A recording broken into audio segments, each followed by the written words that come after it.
મારા વાલા ભાઈઓ તથા બહેનો, હું કોણ? શું તમે ઓળખી ગયા? ના ના ના ના ના, હું કાંઈ મોદીજી નથી. હું એક નેતાજી ને નેતાજી જ છું. એટલે શું તમે મને ઓળખી ગયા? આ દુનિયામાં મને કોઈ ઓળખી શક્યું નથી અને ઓળખી શકવાનું પણ નથી.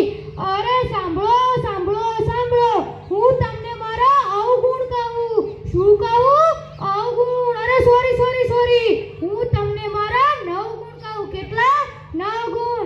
ટૂંક જ સમયમાં ચૂંટણી આવી રહી છે, એટલે હું તમારા બધાના ઘરે આવીને તમારા હાલચાલ પૂછવાનો છું.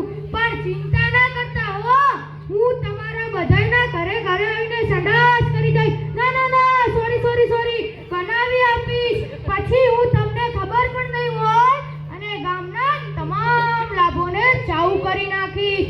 અરે સોરી, ખોટું ના લગાડતા. અને હું ગામના ઘરોની દિવાલો પાસ કરીને ખાઈ જઈશ. અરે ના ના ના, સોરી, બનાવી આપીશ. અરે સાંભળો, એક વાત કહેવી હું સાવ જ ભૂલી ગયો. હવે બનાસકાંઠાના 2 તો નહીં પણ 4 ભાગ પાડી દેવાનો છું. 4. અને કોંગ્રેસને તો આ વખતે દિલ્હીમાં મોકલી દેવાનો છું. ક્યાં? દિલ્હીમાં. અરે સાંભળો, વાવથરાને આ વખતે તો હું પાકિસ્તાનની બોર્ડરની પણ પેલી બાર મોકલી દેવાનો છું. ક્યાં? પેલી બાર. અને પાકિસ્તાનની. અરે શું તમે હસો છો?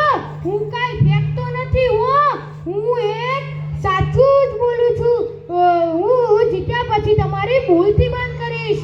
પણ હું જીત્યા પછી બધું જ ભૂલી જાઉં છું.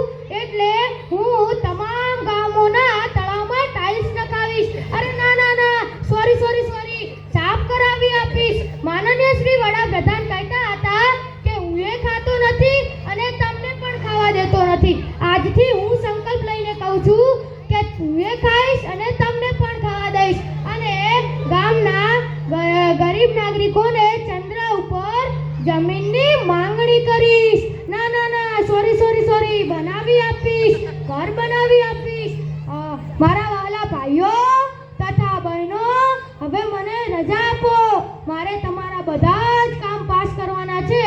મારે ગાંધીનગર જવા મોડું થાય છે. ચાલો આવજો, બાય. વાહ.